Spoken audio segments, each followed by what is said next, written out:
Hey everybody, I'm Mama Baird and welcome back to the channel. In today's video, I have another food bank haul for you. Now this is our local food bank. You're allowed to come once a day if you need to. I like to go once a week. I like to go there first before I do any kind of grocery shopping for what I need. Now I'm really fortunate to have one that allows you to go shopping, so we get to pick and choose what we would like within our limits. They have limits on some items that are in high demand, like some of the produce, meats, breads, dairies, things like that. And then there's other times where they'll have an enormous amount of bread or a lot of jalapeno peppers or something like that, and they'll have them out in the middle and it'll say take as much as you can handle. So I like to seize those opportunities and stock up on whatever that one item may be, because the more you take, the less chance it has of going bad and getting thrown away. One thing people don't consider when they go to the food bank is that if they're not going, then what happens to the food? It gets thrown away. This is food that grocery stores can no longer sell, that's going to end up in the trash unless people take it. If food banks don't get utilized, then they get shut down and then nobody gets food. So if you're apprehensive about going to the food bank, I don't want you to feel like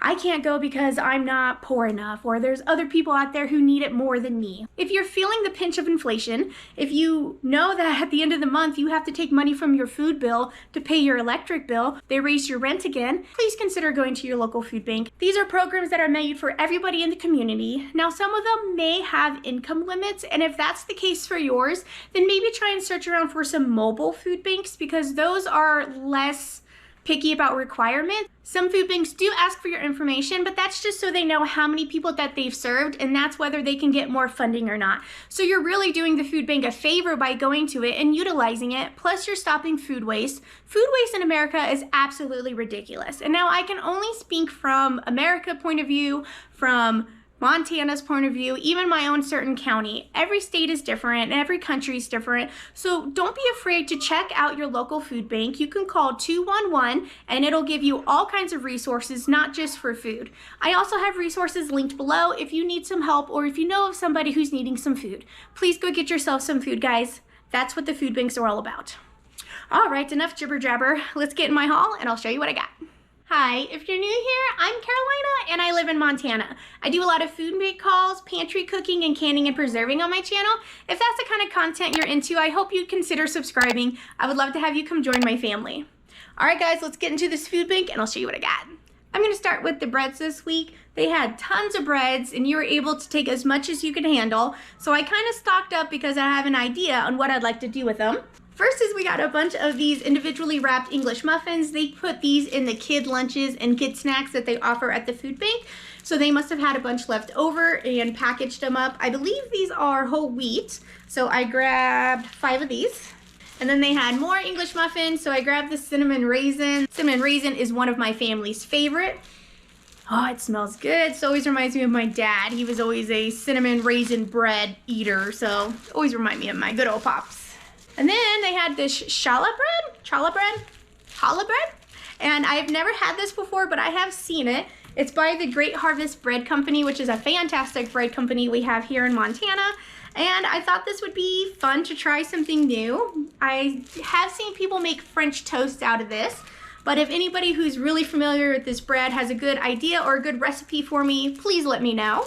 And those of you who know, my mom is staying with me currently, probably just for a couple more weeks. She was in the hospital. She had suffered a clot, which led to a stroke, which led to a heart attack. So it's been a bit of a week, but she's recovering. She's back home and they're just kind of watching her and stuff for now, but I get to be her nurse. Yay! And one of the things we're trying to really help with her is her diet, because she is diabetic.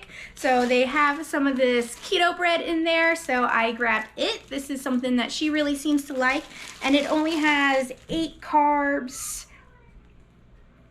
Oh, it has 11 carbs but 8 grams of fiber, so it only has 3 carbs per slice of bread. So this is a great compromise for my mom. So I grabbed hot dog buns and slice, since it was take as much bread as you can get week. And then they had some brioche hot dog buns. Now I love brioche bread because it's made with butter, so it's just super buttery and flaky and delicious. And who wouldn't love that in a hot dog bun? So I grabbed 1 pack of those. And I also grabbed sausage rolls because I have a smoker coming my way that I need to review, and I'm going to be cooking some brats on it. That's husband's request. So I thought these sausage rolls will be perfect. Might have to cook up some peppers and onions with some garlic to go on top. That sounds delicious. They had some really overproofed dinner rolls. Like, I almost thought these were croissants, but these are 6 rolls here. So they look pretty flat, but like I said, I have an idea for some breads this week, so that's why I grabbed this. This looks like one that probably nobody would have grabbed because nobody really wants overproofed flat dinner rolls, right? That's why it ended up at the food bank. But you'd be surprised how many people don't grab stuff at the food bank either, even when they're offered it, because they don't know what to do about it. So that's one thing that I'm going to show you. If you happen to see or get some overproofed, really flat rolls, I'm going to show you how you can save these and add them to your pantry. And then they had some, what are these called? Some Tellera rolls. I thought they looked pretty cool and would add a good addition to my bread project I'm working on. And finally, the last bread is the maple brown sugar. I have grabbed this before and made French toast. Oh, I can tell you, it's so good. So once I saw it there, I knew I had to grab a loaf. Next thing I got is a book. This is by Robert B. Parker, and it's Blue-Eyed Devil. I thought it looked pretty good. They had a whole bunch of books there. Someone must have brought them in to donate there. And it's pretty good. Pretty big words, so that's good. I don't have to strain my eyes too hard. I mean, I'm not that old, but see, this is about a corrupt chief and how are we going to defeat him. So that's kind of cool. I love reading books, and anything with a cowboy on it, you know, I'm gonna grab. So I grabbed me a nice book for some pleasure reading. Then they had a sparkling water.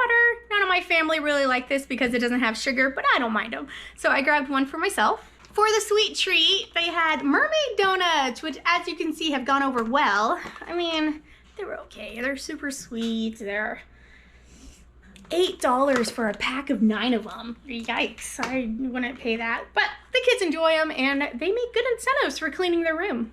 And then I got a giant thing of sushi ginger. Now, I am not really a ginger fan. They had about 13 of these though. It was one of the extra items we could have got. And expiration date, the bestpiration date, that should be a new word in the vocabulary. The bestpiration date is by December of 2022, so this just expired. Don't be afraid of expiration dates, guys. That doesn't mean that the food's bad. It just means they can no longer sell it on the shelf. I mean, bottles of water have expiration dates, so make sure you keep that in mind whenever you see something that's expired. I was thinking with this ginger, I just recently got a freeze dryer from my Aunt Dinah, and I thought this would be perfect freeze dried, and then I could make a powder out of it and then have my own ginger powder. The only ingredients in this is ginger, sugar, rice vinegar, water, and salt. So I think that this would freeze dry beautifully and would make a nice powder. I don't think the flavor would be affected much. So I'm excited for that, and it's a nice big jar that I can reuse because I am a firm believer in reusing these commercial jars for water bathing your own home goods. And then I love this brand of chips, Kettle. It's kind of like a crunchy, thick Kettle chip. This is unsalted, so I've never tried the unsalted ones because that's no fun. But I bet I could put some of my own seasoning on this and shake it up and make my own flavored chip. So I grabbed a bag of those. And then they had a couple of different cans of tomatoes. I grabbed a can of crushed tomatoes. Just plain diced tomatoes. And then these are diced tomatoes that are fire roasted. That sounds fun for a chili or something. So I grabbed a can of those. And then they had some good old-fashioned sweet peas, which I could eat right out of the can. So I grabbed that. For the produce, I grabbed a bag of clementines. They had a whole bunch of these, and I have an idea to show you, if you get a whole bunch of clementines, how you can preserve them and put them on your shelf. So that's gonna be one of the specials in today's video. And then I did have 3 tomatoes, but I lost one to my daughter. So now I have 2 real nice big ones. Now, these look kind of pale. I cannot wait for garden fresh tomatoes. The taste is so different, and once you try the bite of a homegrown tomato, these will be so bland for the rest of your life. And then they had some lettuce, so I grabbed a lettuce mixture blend. And then they had some, this says vegetables for stew, and it has carrots, celery, onions, and potatoes in there. I think it looks really cool. You can tell they're kind of dry, definitely ready to get used up. So this is going to be my inspiration for dinner tonight. We're going to cook this up. And then I got a pack of living basil. So it has the roots and everything and the dirt. So I'm wondering if I can trim this and then replant this if it'll grow. What do you think? Is that an option? And then I'm going to freeze dry this basil. If you don't have a freeze dryer though, or a dehydrator for fresh herbs, One way to preserve them is to get them into ice cube trays with either oil or water. That way, whenever you need them, I do like to dice them up and have them at the size that you're gonna need them. That way, if you just need a tablespoon of basil, you'll have it frozen in an ice cube tray, which is about a tablespoon, and you can plop it right into your sauce or whatever. And then you'll have fresh basil at a moment's notice. For the dairy, got me a gallon of the Kalispell Creamery brand. Oh, this is my favorite milk. So I'm always happy to see when they have these. So I grabbed me a gallon of that. And then I had they had a little bit of yogurt, so I grabbed 2 of the 0 sugar flavored yogurts. I'll just probably put these in husband's lunch for the week. And then let me pull out what proteins I got. So I got this lemon and garlic pork tenderloin. I think that sounds really good. And I love just throwing these in the crock pot because it's kind of a no-brainer and they stay nice and juicy. So we got 2 pork options. So I got the pork tenderloin and then I got this fresh chorizo, which, you know, I love chorizo. So I'm going to be cooking this up. You can also can chorizo if you didn't know that. Cook it just like you would ground beef and then can it up for your pressure times for canned meat. And you can have fresh chorizo on your shelf.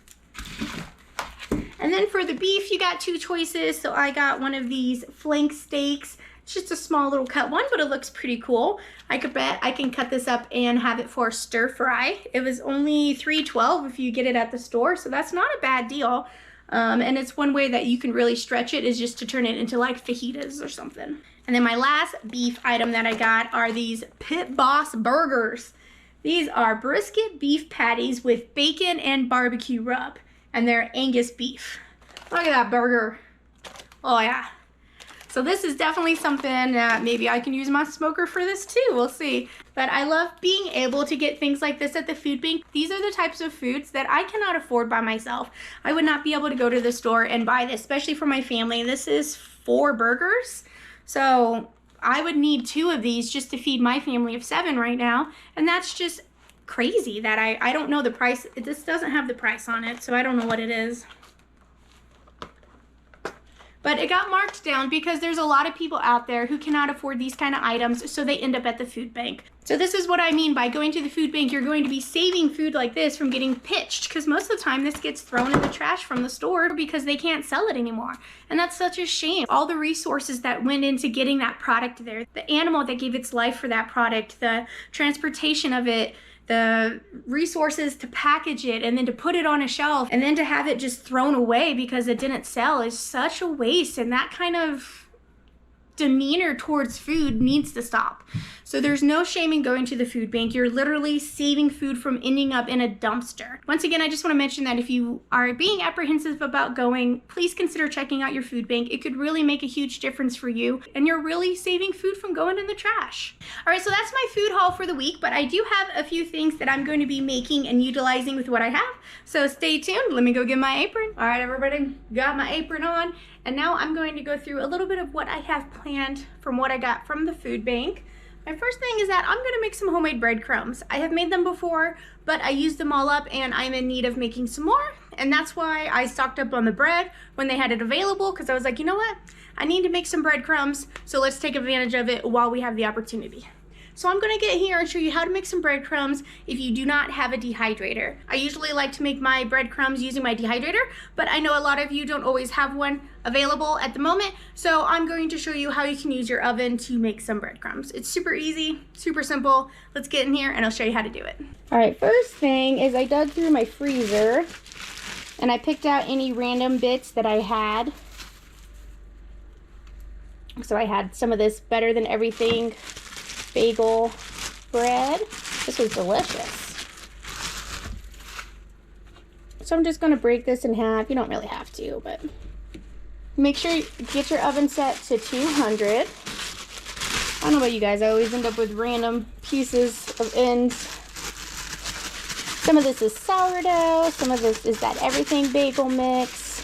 This is brioche, which is really good.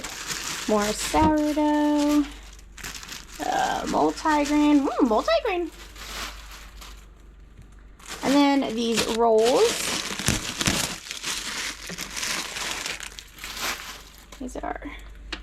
These look super good. Look, the pretty yellow. I mean, they taste fine. I used to work at a bakery for a company called Schnucks. I was their morning baker, donut fryer person, so I recognize when bread is like overproof, because I've been there where you're like, ah, I forgot about the bread. Go back, everything's overproofed. Alright, so I'm going to get this kind of crumbled up and then get this on my sheet pan. And we're going to put this in a 200-degree oven until it's all dry. Alright, bread is in. I think it's going to take, I don't know, maybe an hour. I've never really done it in the oven before, but I set it for 20 minutes and then I'm going to check it, stir it a little bit, and then we'll go from there. So, coffee. These, I'm thinking I could use these for hamburger buns. I also ran out of room on my tray, or else these would have been in there. And then, yes. So now my plan for this tray of veggies here is I'm going to use this as a base to a stew. I might also freeze some of it because that's a lot. But what I'm going to do is dice it up. I'm going to use my handy dandy Vevor dicer. I love this thing. So I know, I'm an affiliate, but I'm just saying you could get this dicer for $84.99. I think that's a great deal, guys, and you'll see why. Let's get in here and let's dice this up, and I'll show you why I love this thing. Okay, I'm going to put a little 1 cup Pyrex thing under there. We'll see if I can catch these veggies as they come down. But it just dices everything uniformly. Look at that. Carrot. Celery. Oh, yeah.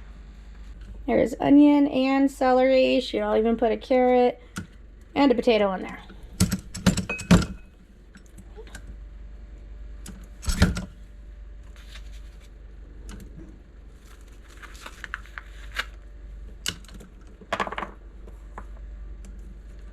Alright, so let's load this up.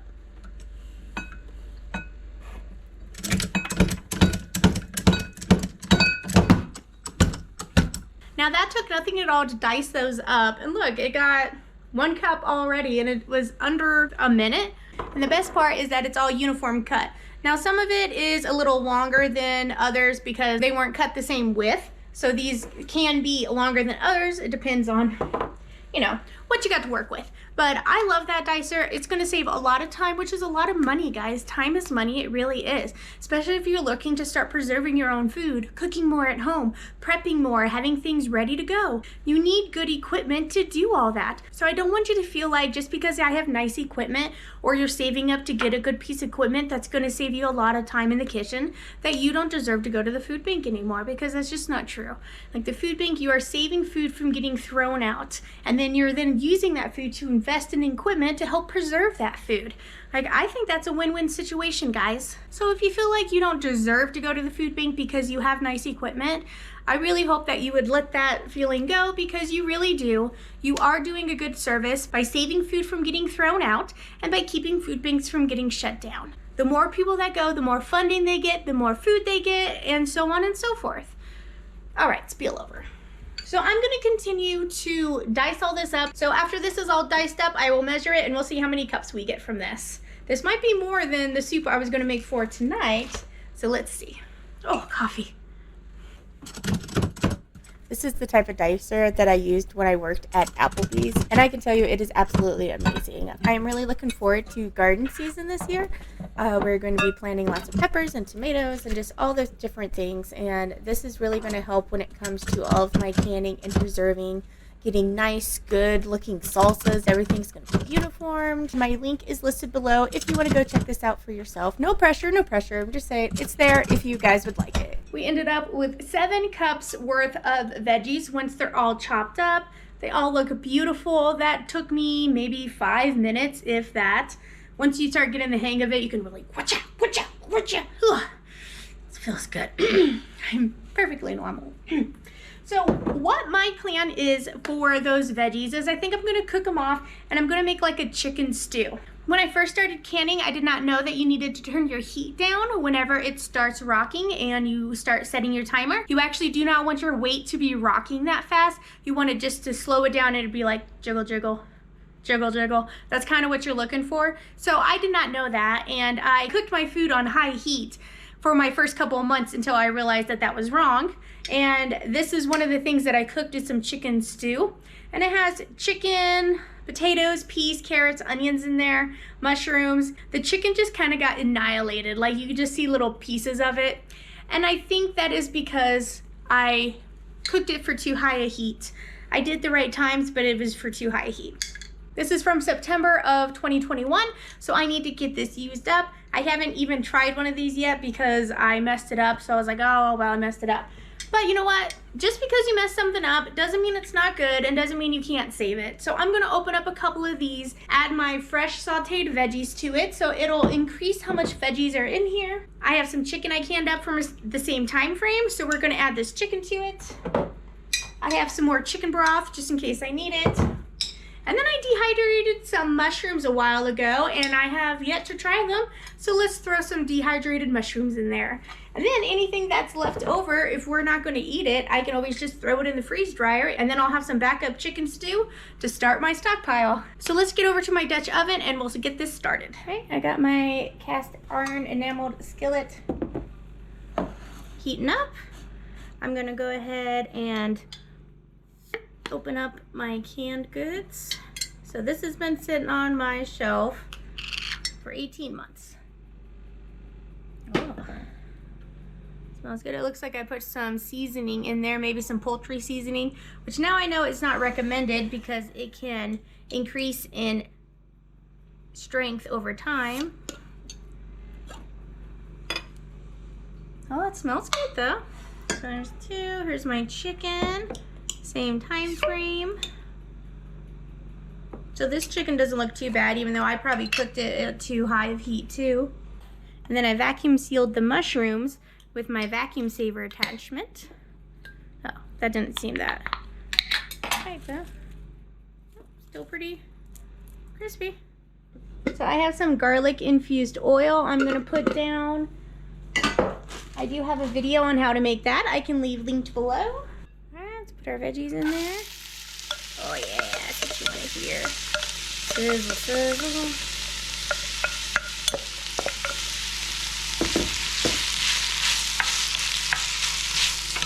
That is a lot of veggies, so I might need some more oil.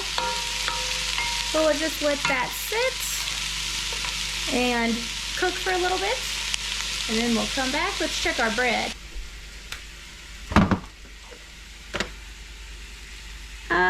Crispy, but still pretty not crispy. And that's okay. Might even crumble some up. Spread it out some. See, so some of it's crisping up. We're gonna put this through the food processor, or actually I'm gonna use my blender because I don't have a food processor. But you can use a food processor or a blender. I find mine works just fine. Alright, so I'm kind of tearing this up, rotating it, you know.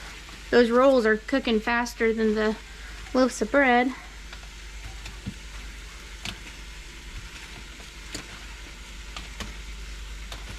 Alright, back in the oven. Over here. I think I'm going to salt this so some of the veggies can start releasing some of that moisture, and that'll help get them nice and crispy and cooked. I'm just going to add some kosher salt here. I might add my dehydrated mushrooms. I'm at it. Why not?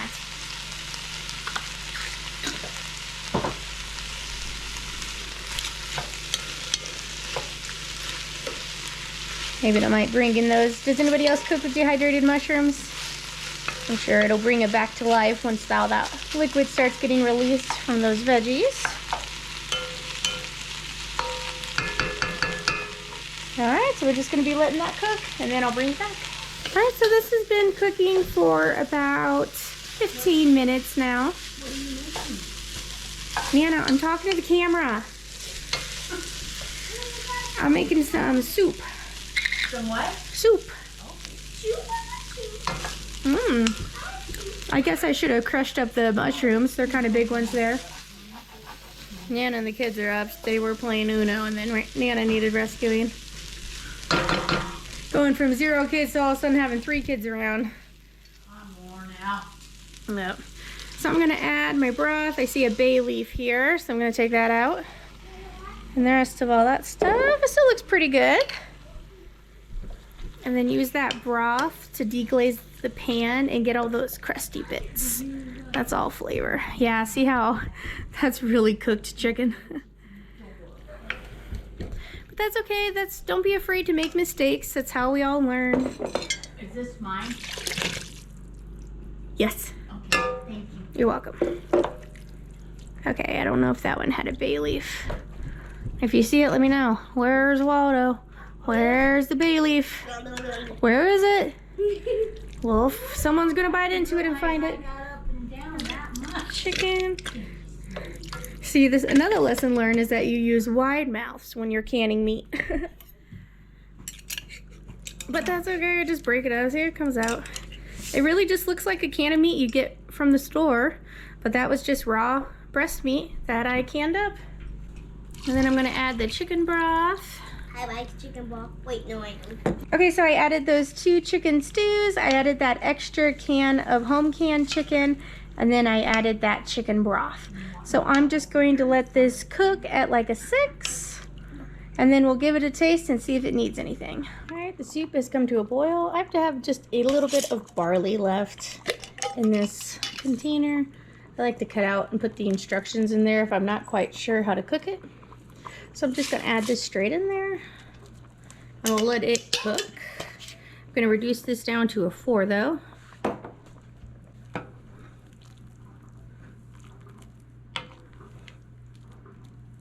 Looks pretty good.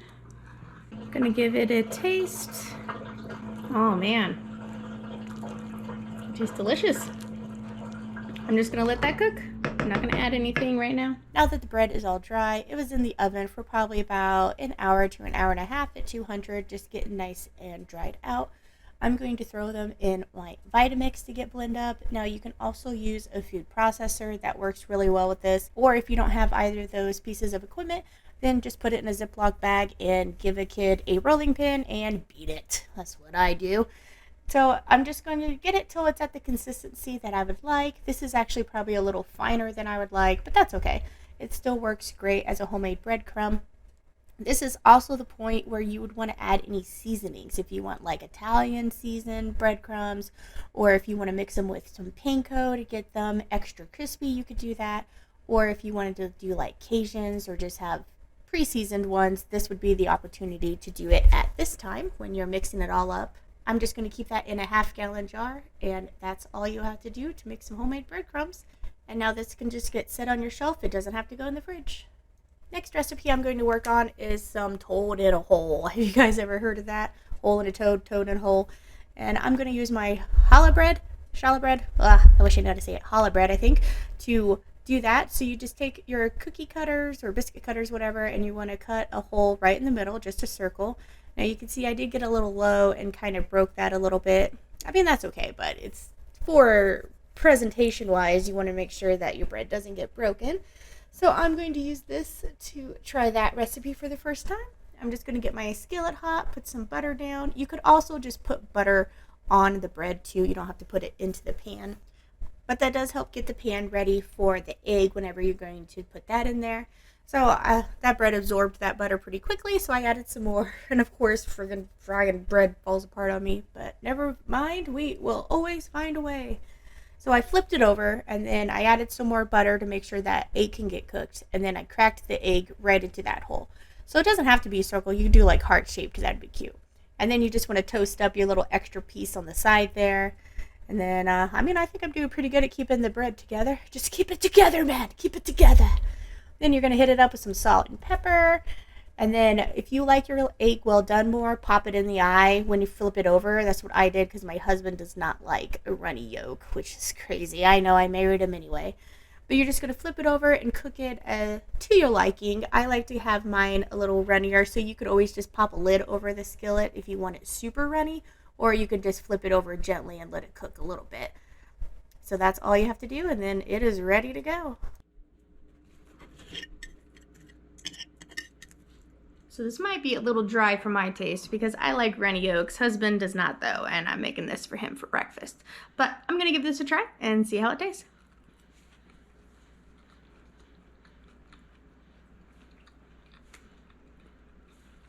I think next time I'm gonna sprinkle salt across the whole bread. I think I could use a little bit of salt across the whole crunch. But that is delicious.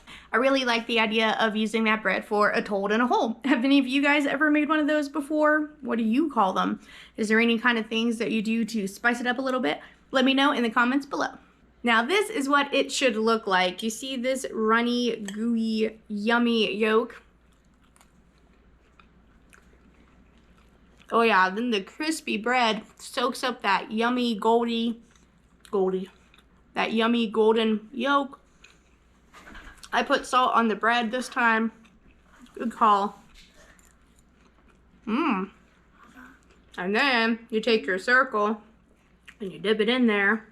That's a good bite. Well, don't mind me. Alright guys, the stew is absolutely delicious. I have some of the sriracha green hot sauce that I'm going to drizzle over this because it just makes it absolutely delicious. The chicken is a little dry, but that's alright, we'll survive. And I'm sending leftovers to husband for lunch. Adding barley to the soup was exactly what it needed to make it super nice and hearty. I did add that sriracha hot sauce because it adds a nice kick to it, so we can enjoy it without the kids burning their mouth. And I love having so many leftovers that I can send them to work with husband. For this next part of the video, I'm going to be showing you how to water bath those mandarin oranges. So it's super easy, guys. You don't need any kind of fancy equipment. I'm going to be reusing commercial jars, especially the ones that have the seal on them, not the plastic top, but the metal ones. You can reuse those, and I have no problem having those reseal. So all you're going to do is take the peel off and then get any of that white pith or the strings off. You don't want any of those in there as well. Fill your jar to a 1-inch headspace. And oh my gosh, guys, look at this cutie. Very nice, very nice. Other one. Very nice. You painted those yourself? You painted those yourself? Yeah. Good job. Looking good. It matches your yellow shirt. Yeah. Yeah. Very nice. All right, blow on them so they'll dry. Good job. And then for the syrup, this is a very light syrup, so it is 1/2 cup of sugar to 4 cups of water.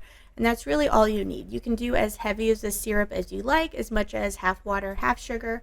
But I'm just doing a very light one for this one. You fill it up to 1-inch headspace, and then you want to make sure you debubble, which means you're just pushing some kind of item. Try not to use anything metal in there, and you can see all those bubbles coming up. You don't want those to be in there. You want those to rise to the surface. So this is called debubbling, and you would do this with any product that you're trying to can. You want to wipe the rim really well with distilled vinegar. This helps get the sticky up, or if you're doing any kind of a fatty thing, it helps get the fat and the grease off there. And this is what ensures a really nice seal. Like you can see in this lid here how it has that rubber seal. That is what heats up, and then as it cools down, it contracts, which makes a seal in your lid. So these are the type of jars and lids that you want to be looking for if you're going to try to reuse your jars. And then you're going to twist them as tight as you can on these ones.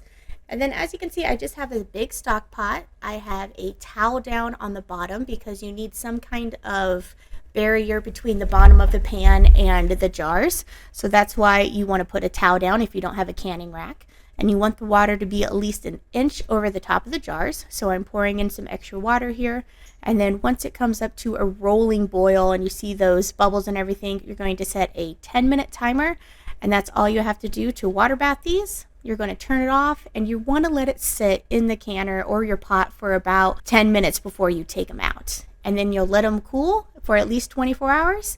And that's all there is to it, guys. And just like that, we have 2 products that we can put on our shelves that we made ourselves, and we didn't even need any canning equipment for. So I don't want you guys to be discouraged if you don't have any canning equipment yet, or if you don't have a dehydrator. Start learning some ways to do it without that equipment while you start saving for that, because that equipment really will save a lot of time. You know, I wouldn't have had to have the oven on for so long. I wouldn't have had to babysit it. I could have just thrown it in the dehydrator.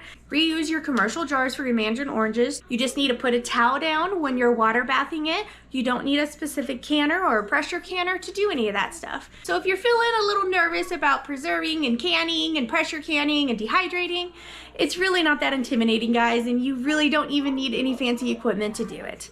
So get out there and get your hands dirty. All right, thank you so much for watching. I'll catch you next time on Mama Baird's.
Already got 2 eggs. Yay. Pretty big too.